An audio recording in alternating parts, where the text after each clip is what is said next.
There was still glitter on the floor. Some of it had stuck to the bottom of my shoe when I stepped on the welcome mat. The same one she had custom ordered last month with the future Bennett printed on it in cursive gold. It mocked me now. Her perfume was in the air before she even opened the door. That same vanilla champagne scent she wore on special nights. Except this time I wasn't the reason she wore it. I had timed everything down to the minute. Her flight landed at 3:08. I gave her enough time to get her bag, flirt with whoever walked her to the Uber, and fake a hangover on the ride home. So, by 3:54 p.m., I was already sitting at the edge of the couch. Lights off, envelope on the coffee table, suitcase by the door, ring inside a glass, next to a bottle of untouched champagne. She came in humming, shoes in one hand, phone in the other, her mouth open like she was about to ask if I missed her. Then she saw it. I swear I saw the muscles in her face freeze mid-smile. She didn't even drop her shoes. Just stopped breathing for a second. The way a deer does when it hears the snap of a twig. "You're early," she said.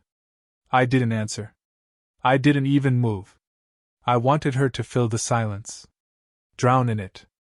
Honestly, her eyes flicked to the envelope. The white one. The thick one. The one that held 4 printed screenshots. Not 1,000. Not even 10. Just 4. That's all it took. One from the hotel elevator camera. One from the mirror selfie with the flash showing way too much. One of the text thread between her and Ricky woozy face sweat droplets. And one from the rooftop where her hands definitely weren't where they were supposed to be. I didn't shout. I didn't even blink when she started saying my name. She said it like a prayer at first, then like a question, then like a curse. "Let me explain," she said. I pointed at the suitcase. Not the one she dragged in. The one I packed for her. Just 2 pairs of shoes, some basics, and her passport, the bare minimum. "You can keep the rest," I finally said. My voice cracked somewhere in the middle. "Everything here already has your fingerprints on it." Anyway, her mouth opened again, but no sound came out, and that was the first time in 7 years she looked like the stranger I always feared she might be. She didn't touch it at first, just stared at the envelope like it might bite her. I watched her silently from the couch. She'd walked into this house laughing like it was still hers. Now she couldn't take one more step. Her hand trembled as she reached for it. Slow, like her body didn't fully want to know what her mind already did. The flap of the envelope lifted and the papers slid out in a neat little fan across the coffee table. 1, 2, 3 for photos. She grabbed them clumsily, one hand still holding her phone, still lit up with a notification from someone named Ricky. She didn't look at me, not once. She looked at the photos and then her mouth opened like she might say something, but it never came. Just air, just panic. Her knees buckled. Not enough to fall. Just enough that she had to sit. So she dropped onto the armchair across from me like a marionette with half its strings cut. The silence between us stretched like rubber about to snap. I kept thinking she'd lie. She'd fake cry. She'd blame the alcohol, the friends, the pressure. I was ready for all of it. I played out every version in my head the night before. But she didn't. Instead, she laughed. It was quiet, ugly, dry, the kind of laugh someone gives when they know they're caught, but haven't figured out which version of the truth will hurt the least. "That rooftop pic is old," she muttered. I blinked. She really opened with that. Not "I'm sorry." Not "let me explain." Not "I love you." She went straight for denial. Not even of what happened, but of when it happened. As if the date on the screenshot wasn't right there in the corner. Timestamped. Location tagged. Rooftops from Friday. Texts are from Saturday. Elevator was last night. I said calmly. Too calmly. Like I'd rehearsed it. Because I had. "I didn't even sleep with him," she blurted out. There it was. The classic defense, as if that was supposed to erase everything. Like betrayal is only real once someone takes their clothes off. Like the lies, the sneaking, the emotional cheating, the way she let another man touch her while calling me her future somehow didn't count. "Cool," I whispered. "So you just let him touch you, kiss you, text you that he misses your taste. That's somehow better. That's when the tears came. She reached for my hand. I flinched so hard I almost knocked the ring glass over. Her hand stopped in midair. Then came the shaking voice, the panic, the desperate rationalizing. We were drunk. I didn't mean anything. It was just stupid fun. I didn't want to hurt you. I swear to God, Curtis. I stood up fast. Don't say my name right now. I said louder than I meant to. My voice cracked and my throat burned like I'd been screaming all night, even though I hadn't said a word to anyone but myself. I didn't plan any of this. It just happened. She yelled, standing now, too. You packed lingerie, I snapped. That doesn't just happen. You shaved. You brought perfume you only use when you're trying to impress someone. You posted fake photos of an Airbnb you weren't even in. You planned the whole thing better than our damn wedding. She stood there frozen, finally understanding I wasn't bluffing, that I wasn't going to break down and beg her to stay, that the ring was staying in the glass, that the suitcase by the door was already packed, not waiting for her to unpack hers. What do you want me to do? She whispered almost to herself. Please, just tell me what to do. I didn't answer because if she didn't know by now, she never would. I didn't speak. I just stood there staring through her like she was the final page of a book I already regretted reading. Her voice was breaking, trying to fill the silence with anything she thought might glue the pieces back together. But every word she said just made it worse. She started pacing, hands on her head like she was the one who'd been betrayed. Like I had blindsided her. I messed up. Okay, but does that mean everything we've built just disappears? I finally looked at her, and I said it quietly. Maybe you should have thought about everything we've built before you crawled into his lap. Her face crumpled like I'd slapped her. For a split second, I felt that old urge, the one to comfort her, to protect her even when she was the one doing the damage. But then I remembered the way she smiled in that rooftop photo. Not tipsy, not blurry, just glowing, like she was exactly where she wanted to be. She walked to the coffee table, picked up the ring glass, and stared at it like she'd forgotten what it was supposed to mean. You don't want to talk about this. Fix this. Fight for me at all. I did fight, I said. I fought every night you came home late, saying you were working late at Lacey's. I fought every time you locked your phone. Every time you flinched when it buzzed. I fought when I saw you drift further away, but still looked me in the eyes and said you loved me. Then, for the first time since she walked in, she looked scared. I didn't think you'd actually find out, she whispered. And there it was, the most honest thing she'd said all day. Not sorry, not ashamed, just caught. She reached for the ring, and I stepped in front of her. No, I said flat. You don't get to wear that anymore. She paused, looked at me like I was a stranger, like suddenly I wasn't the doormat she'd grown so comfortable walking over. But I didn't flinch. I couldn't because if I gave her even an inch, she'd find her way back into my life like smoke under a door. Then what? She snapped. You just throw me out like garbage. I didn't throw you out, I said, pointing at the suitcase by the door. You packed that bag the moment you chose him over me. I walked to the kitchen drawer, pulled out a photo envelope when I hadn't planned to show her until after she left. But something in me wanted her to see it, to feel it. I dropped the photos onto the table. Glossy, fresh, beautiful. Who's this? She asked, picking one up like she already knew she shouldn't. It was a photo from the engagement shoot I had redone that morning. With someone else, someone who'd been in my life longer than Natalie ever knew. Someone who never flirted behind my back. Never made me question my worth. Someone who was supposed to be just a friend. Until Natalie reminded me what betrayal looks like, and I realized what real loyalty actually is. You don't know her, I said, walking away toward the hallway. But she knows all about you. Natalie stared at the photos in silence. And for once, I didn't care what she was thinking. She gripped the photos like they were burning her hands. I could almost hear her heartbeat from across the room. I didn't expect her to recognize the woman in the pictures, and she didn't. But that didn't stop her from trying to act like she did. Who even is she? Natalie asked again. Her voice higher, thinner. Some rebound you pulled out of nowhere just to punish me. I didn't look at her when I answered. She was already there. I just stopped ignoring her. The silence that followed was different now. Less about guilt, more about fear. She wasn't used to me being calm. Natalie always relied on the fact that I'd lose control, cry, yell, beg, and when I didn't, it was like the floor shifted beneath her. She looked smaller now, like the room itself wasn't designed to hold her anymore. Her voice came again, this time slower. Curtis, are you serious right now? You're replacing me? Over one stupid weekend? I turned and faced her finally. No, you replaced yourself the second you let him unzip your dress and still kept the ring on. Her jaw tightened and her hands went white around the edges of the photos. You don't even know what happened. You're right, I said. I don't know every detail. I didn't sit outside the hotel room with a tape recorder, but I saw enough and you lied about enough. And honestly, if that is what you did in front of a camera, I can only imagine what you did when the lights were off.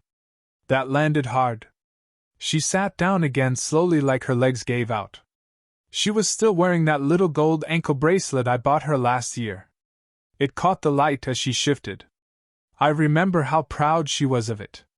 Said it made her feel kept. Ironic now. I'll do whatever it takes, she whispered. Therapy, counseling, block him. I'll change my number. I'll delete social media. I'll call your mom. Just please, Curtis, don't do this. I felt a strange quiet ache twist in my chest when she said my name like that, soft and broken. The version of her I used to love lived in that voice. But I also knew now that voice was a tool. She used it every time she needed to clean up one of her messes. I didn't speak. I just walked over to the hallway closet, opened the top shelf, and pulled down the framed canvas that had our wedding vows printed on it. She had them custom made 6 weeks ago. She said she wanted our promises visible in the home, not just spoken once at the altar. I placed the canvas down on the kitchen island. And then I took the little lighter I'd kept in the drawer, the one she used for candles and ambience, and I flicked it on. Curtis, don't. The flame kissed the corner of the frame. The vows curled at the edges, blackened, then caught fully. And I watched, not because I'm dramatic, not because I wanted to scare her, but because I needed to see it end. I never cheated on you, she whispered desperately. Not fully. I stopped before it got that far. I turned to her finally and said the quietest, most cutting thing I could think of. That's what you said about your ex when we first met. That's how you justified what you did to him. And now here we are. Same words, different man?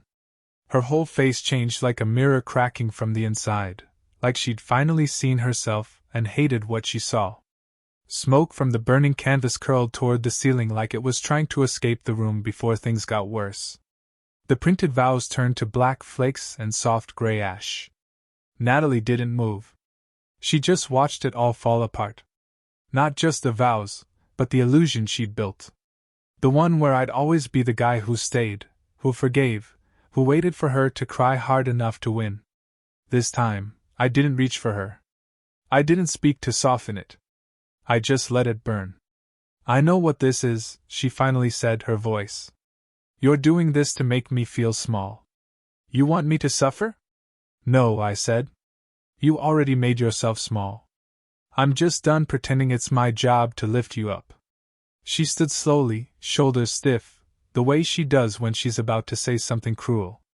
Natalie doesn't go down without claws. So what? You're going to run off with that girl from the photo? Think that's going to make this easier? You think she's better than me? I didn't answer. I walked to the dining table and picked up my phone, the one I hadn't touched since she came in. I unlocked it, pulled up the most recent outgoing call, and turned the screen toward her. She squinted, confused. Then her face went pale. It wasn't the girl in the photo. It wasn't my mother. It wasn't some therapist hotline. It was Donovan, her boss. You call my job? She gasped, her voice cracking. What the hell did you say to him? Just the truth, I said plainly. Told him how one of his senior marketing managers used the company's annual wellness stipend to book a hotel suite for a private party in another city. How she skipped 2 mandatory check-in calls while out of state. Falsified her itinerary and listed it as a professional development retreat. Her hands flew to her mouth. Curtis, are you insane? You could ruin my career. You mean the career you were too busy protecting to answer my calls the night you were dancing on your ex's shoulders? I said, not shouting, but not calm either. Don't worry, I didn't send him the pictures yet. Why would you do that? She whispered, eyes glossing. You think ruining my life is going to fix yours? I didn't answer because I wasn't sure yet if I even felt anything anymore. She stepped toward me desperate. You always said I was better than what I came from. You used to believe in me and then you made me wish I didn't. I said. She sat down again, this time slower, weaker.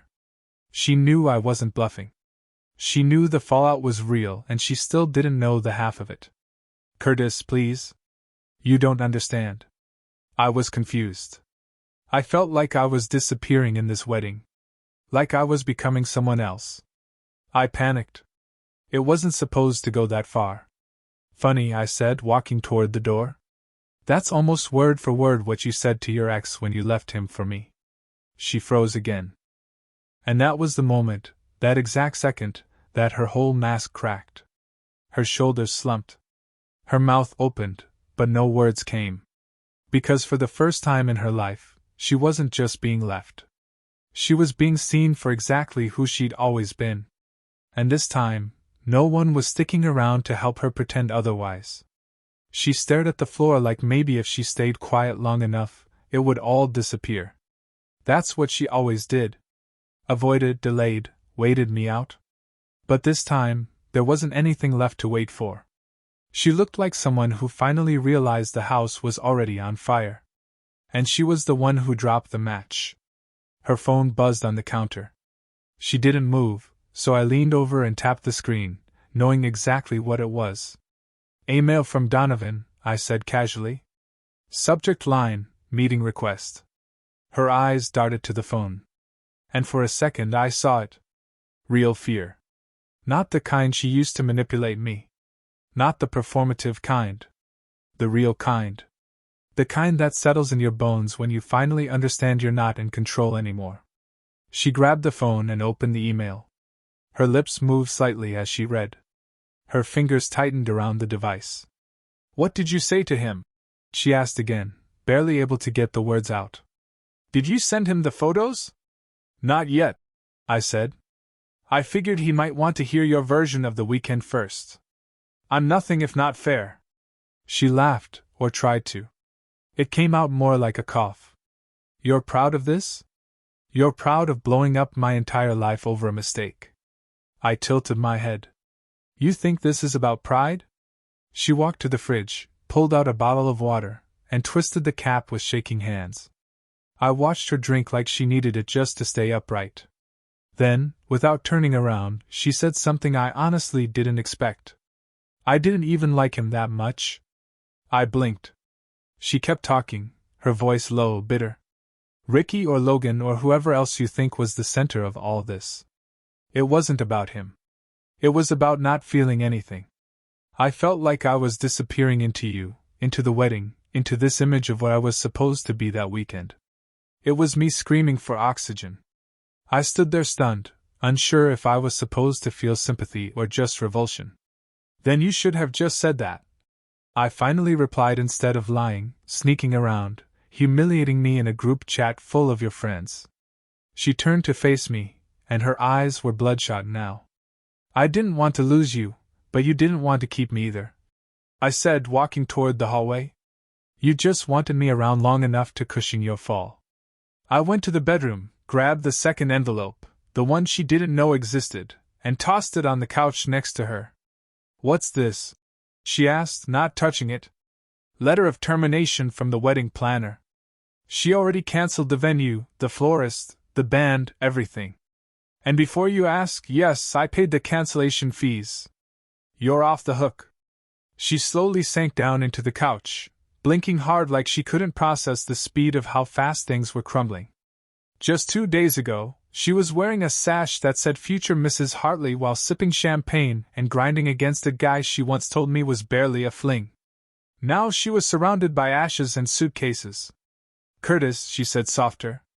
"Now, can we just talk please without all this punishment? Just talk to each other." I looked at her for a long time. Then I sat down, and when I spoke, I didn't raise my voice. "I begged you to talk to me for months. When you started pulling away, when you stayed out late, when you flinched every time I said forever. I asked if you were okay. I asked if you still wanted this. You had your chance to talk, but you talked to him instead. So now, no, we don't talk." She didn't cry this time. It all meant nothing now. The ring was still sitting in that glass, untouched. The air smelled like smoke and lavender, and something else I couldn't name. Regret, maybe. When she wheeled the suitcase to the door, she stopped, turned toward me one last time. "I ruined everything," she said quietly. "I know that. I don't even know who I am anymore." I didn't answer. What was I supposed to say? Good luck out there. She already knew the damage was permanent.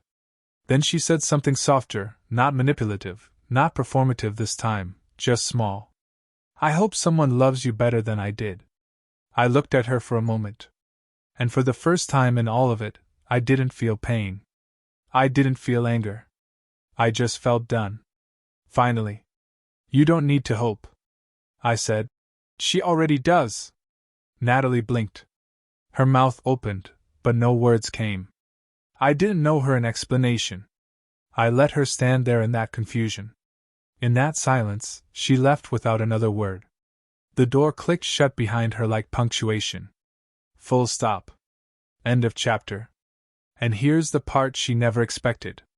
I didn't jump into someone's arms. There was no rebound affair, no dramatic kiss in the rain. That's not real life.